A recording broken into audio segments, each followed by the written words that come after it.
Bueno, agradecerle su invitación, su presencia. Yo represento a CODEPU, una organización histórica fundada en noviembre de 1980. Justamente uno de sus primeros objetivos, quizá el más importante en esa época, era la defensa de los presos políticos de la dictadura militar. Eh, Hoy día, que es el Día Internacional de los Derechos Humanos, el 10 de diciembre, recordar este tema está bien. Pero yo quisiera recordar que además hoy día es un segundo aniversario, un 10 de diciembre murió el dictador.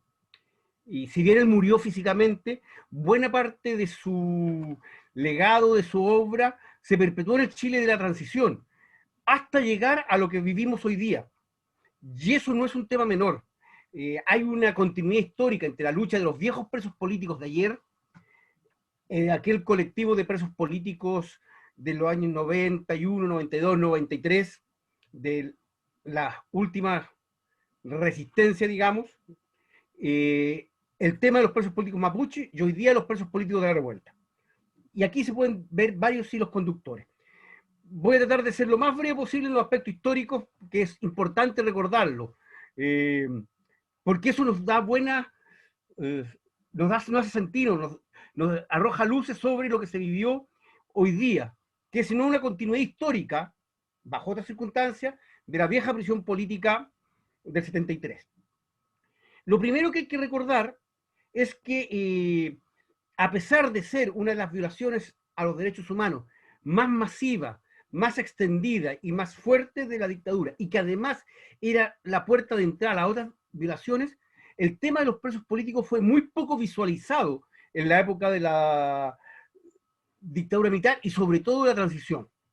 Por motivos bastante atendibles, bastante razonables, se puso énfasis en la situación de detenidos desaparecidos y ejecutados políticos. Hay una violación al derecho a la vida. De hecho, las primeras organizaciones de presos políticos que se constituyeron tomaron el nombre de testigos sobrevivientes para decir, nosotros somos testigos de aquellas personas que fueron detenidas y después desaparecieron y que la dictadura negaba. Testigos sobrevivientes para decir. Y tomaron ese nombre, testigos sobrevivientes. Hay que distinguir varios periodos con distintas problemáticas. Los presos del 73, 74, detenidos fundamentalmente en virtud de estado de sitio, llevados a recintos como los estadios, comisarías, que sufrieron una serie de violaciones bastante graves de sus derechos humanos. Es el mayor número de detenidos desaparecidos y ejecutados, que después fueron objeto de confinamiento en campos de detenidos y expulsados del país, pero cuyas situaciones fueron judicializados en muy pocos casos. Normalmente eran en virtud de las atribuciones de estado de sitio. Un segundo periodo, desde el 74 finales hasta el 80, ahí hay un punto que se sube el 88 con la amnistía, pero hace un gran periodo, en que había un proceso importante de judicialización, pero a través de tribunales civiles por ley de seguridad del Estado. Pero la forma principal de represión era clandestina, era el secuestro en manos de la DINA y después de su continuadora CNI hasta el año 80. Los presos políticos eran fundamentalmente secuestrados y en algunos casos legalizados, en otros liberados y hechos desaparecer. Eh, Del 80 en adelante se abre un periodo porque la gran arma es la judicialización y normalmente una judicialización doble. Ley de seguridad del Estado y tribunales civiles, o ordinarios en realidad, y por otro lado procesamiento de justicia militar. Y se llegó a un alto número de presos políticos, la mayoría de los cuales sufrieron, yo diría, yo conozco casos excepcionalísimos, no más de 2 o 3, que no sufrieron graves situaciones de tortura. Un juzgamiento absolutamente irregular, una situación de tribunales militares que asumían que su conducta era parte de la guerra contra el enemigo, en que la ideología de la seguridad nacional era parte de la legislación, por cierto, y de la visión en que los jueces, sobre todo los jueces militares, entendían. De hecho, hubo muchas situaciones en que aquellos mismos que hacían parte de los equipos de tortura después aparecían como parte de los aparatos de investigación, torturadores que eran actuarios. Y es un tema bastante curioso, esa fusión entre la represión clandestina que se ejercía por parte de la DINA y luego la CNI, y los tribunales, sobre todo los tribunales militares, particularmente en consejos de guerra. Un tema particularmente grave en esa época fue el tema de los consejos de guerra que trataron de aplicar legislación militar en tiempos de paz. Y en fechas tan avanzadas como el 84, 85, vimos intentos de aplicarle la legislación militar en tiempos de guerra a resistentes contra la dictadura. También fue extremadamente peligroso en esa época el tema de una distinción que se trató de hacer entre presos de conciencia y presos de violencia, sin entender que había una continuidad histórica entre unas y otras formas de resistencia, y que el régimen no distinguía, castigaba con igual fuerza al periodista, a aquel que tuviera un diario clandestino o a aquel que ejercía el legítimo derecho a rebelión. En ese contexto, la lucha contra la prisión política fue, primero, una lucha por evitar la tortura y salvarle la vida. En esa época, yo entré relativamente tarde, en el 87, como abogado. Antes había tenido labores de colaboración en calidad de estudiante a esa lucha. Vimos como el primer objetivo era quebrar la incomunicación, porque la comunicación es el momento de tortura. Cuando pasaba... Compañero, solamente quería pedirte que pausaras un poquito más, porque como buen chileno vamos acelerado. Gracias. Y yo hablo particularmente rápido, disculpe. Gracias, Irán. La primera lucha en su objetivo era romper la incomunicación que la ley terrorista permitía extender estos 20 días, que era el momento en que torturaban. Obtener que lo pusieran a disposición de tribunales. Una vez que llegaban a los recintos de detención, que era la penitenciaría o las cárceles reconocidas como tales, y salían de los recintos clandestinos de Senazani o de Carabineros, que eran los recintos fundamentales de tortura, en menor grado de investigaciones, lo cual no significa que investigaciones no tuvieran un rol particularmente destacado en la represión, se producía un doble juego en que uno trataba de obtener el proceso lo más ajustado posible a derecho, sabiendo que esto era casi imposible, porque había un rol, insisto, de doble juzgamiento, que es uno de los principales defectos, que por el mismo hecho lo juzgaba la justicia ordinaria, los jueces civiles, por ley de seguridad del Estado fundamentalmente, y los tribunales militares por ley de control de armas y ley antiterrorista. En los tribunales militares no había ninguna posibilidad. Temas básicos, como por ejemplo conocer la acusación, se resistían. Como anécdota, yo tengo entre mis recuerdos una cartita en donde una fiscalía, la segunda, me dice que no ha lugar a la copia del autoprocesamiento por ser parte del secreto del sumario. Cuando en cualquier proceso, saber de qué te están acusando, que es el autoprocesamiento, es lo básico. O sea, defiéndase y usted sabe de qué se defiende, porque yo no se lo voy a decir. Ese fue un juzgamiento bastante claro. Apurando el tema, esto da para mucho, se produce el tema de la salida del dictador, pero continúa con importantes bases de poder. Y hay un problema de presos políticos. Y ahí tenemos 3 o 4 problemas que son bastante graves. Primero, la prisión política no fue visualizada. La manera como los gobiernos de transición de la concertación entraron es: tenemos que corregir las más graves alteraciones procesales, sin entender que todo el contexto era de violación, que las confesiones habían sido extraídas bajo tortura. Entonces se dictaron las leyes cumplidas, que tuvieron un importante rol en permitir que hubiera una corrección de los procedimientos, pero que dejó un grueso de compañeros que siguieron siendo objeto de prisión política, y en fechas tan tardías como el 92, 93 e incluso posteriores, iban cayendo detenidos por hechos cometidos bajo la dictadura, juzgados por tribunales militares, y costó sacarlo. Creo que el último preso por hecho de la dictadura, que es del 98, que es detenido a raíz de una orden de detención del 87, o sea, 11 años atrás. Pero además hubo un segundo gran problema.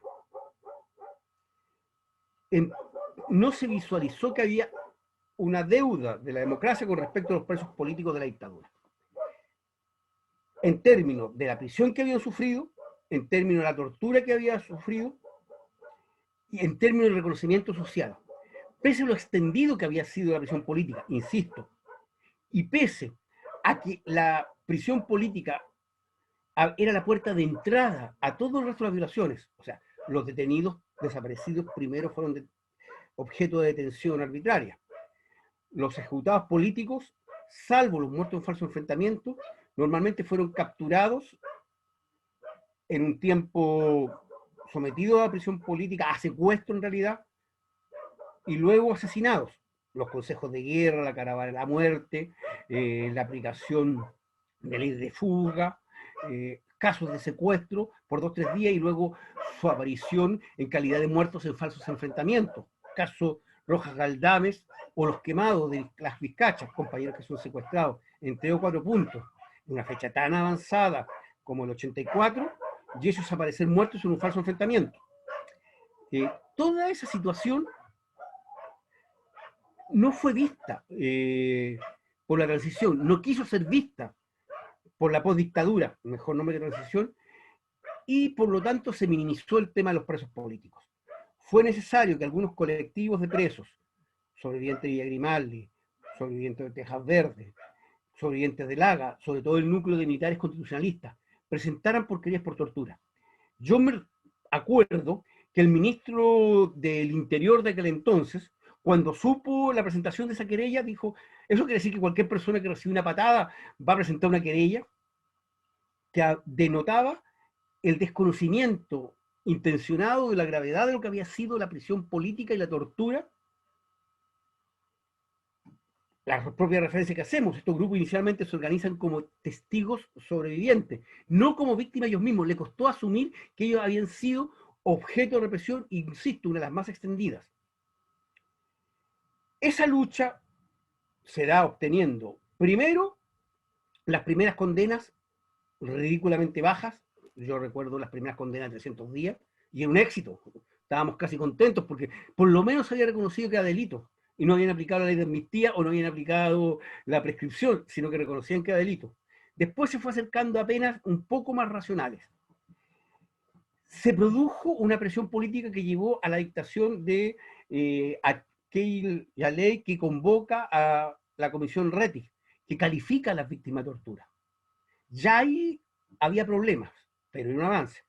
Principales problemas de la prisión Rettig. Uno, del informe Rettig. Uno, usó criterios de calificación extremadamente estrictos.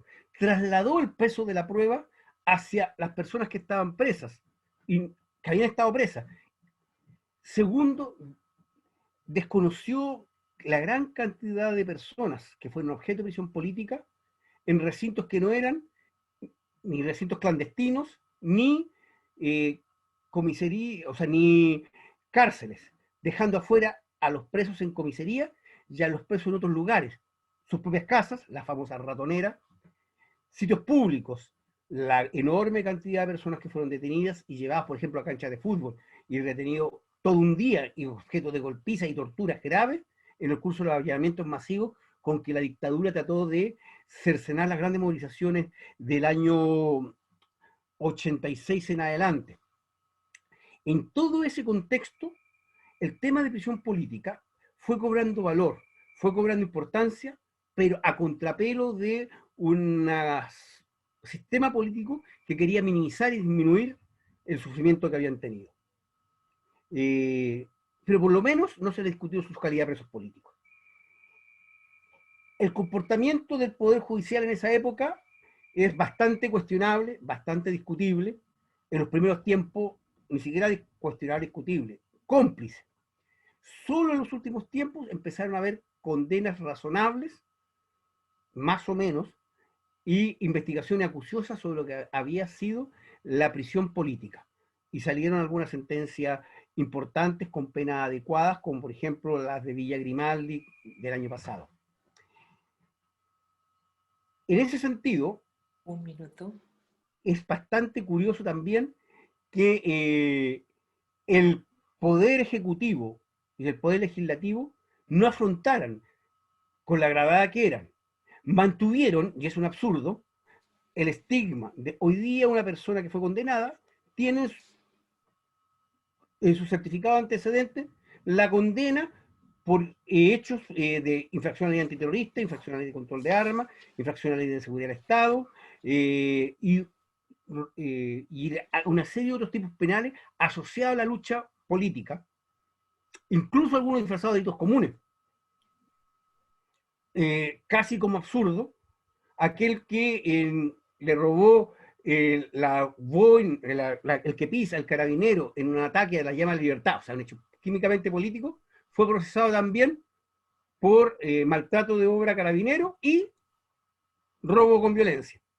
De tal manera que en su antecedente aparece un delito común, tan estigmatizante como el robo con violencia. Y en realidad fue una acción política de recuperación, de ataque e intento de acallar la llama de la libertad.